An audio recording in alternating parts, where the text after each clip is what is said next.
কোন মসজিদে নিয়মিত মুসল্লি জামাত না পেলে কয়েকজন মিলে আরেকটি জামাত করতে পারবে কিনা, পারলে একামত দিতে হবে কিনা? নিয়মিত মুসল্লি নিয়মিত মসজিদে জামাত না পাওয়াটা গুনাহের কাজ।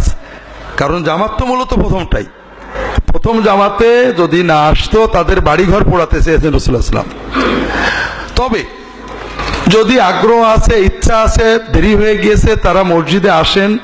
মসজিদে জামাত একাধিক হবে না, এটা আবু হানিফার মত না, শুধু আবু হানিফার মত, আহমদ ইবনে হাম্বলের মত, মালিক আলবানীও এই মতটা সমর্থন করেছেন। ইলা মুসাজিদ বিতাকরারি আল জামাআত ফিল মাসাজিদ এমন একটা বই আছে। মূল বিষয় হলো রাস্তার পাশের মসজিদ, হাটের মসজিদ, যে মুসল্লিরা মসজিদে আযান শোনেননি, একামতের সময় ছিলেন না, তারা পরে এসে জামাত করলে এটা কোনো সমস্যা না। কারণ জামাত একটা ওয়াজিব দায়িত্ব। কিন্তু যিনি আযান শুনেছেন, অবহেলা করে প্রথম জামাত ছেড়ে দিয়েছেন, তার জামাতের অধিকার তিনি নষ্ট করেছেন।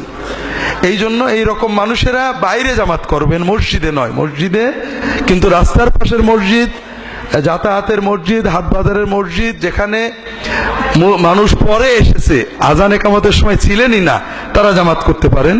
এছাড়া মসজিদের বারান্দায় বাইরে জামাত করলে, অথবা যেখানে আগের জামাত হয়েছে অন্যত্র জামাত করলে ইনশাআল্লাহ অসুবিধা নেই। সানি জামাত করলে একামত দিতে হবে, কারণ একামত মুসল্লিদের জন্য। আনাস ইবনে মালিক রাদিয়াল্লাহু আনহু, বুখারী শরীফের হাদিস, সফরে যাচ্ছিলেন, তিনি এক জায়গায় যেয়ে দেখেন সেই মসজিদে আযান একামত দিয়ে জামাত হয়ে গেছে। তিনি আবার আযানও দেন, একামতও দেন এবং জামাতে নামাজ পড়েন।